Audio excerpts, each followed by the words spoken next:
Now if we want to do this all over again, make sure that we deselect the first image map area, the first hotspot.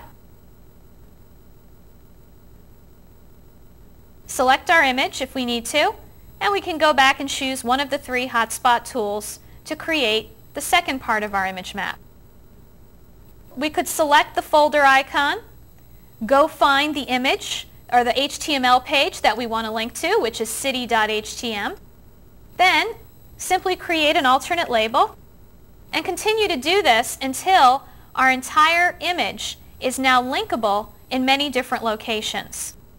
So if we do this one last time for the business section, again of the same graphic, and we create a link for it, we'll find the business file, and we'll also create an alternate label for it. Again, note that this blue hotspot area is simply, of course, here as we're designing for a way for us to see this is exactly the area of our image that will be linkable. If we want to preview this in a browser, well, we'll go into Internet Explorer, and you'll notice if I take a look at this in Internet Explorer, if I place my mouse over each part of my image map, you'll notice the one graphic will link me to many locations, and I get also a unique alternate label for each image.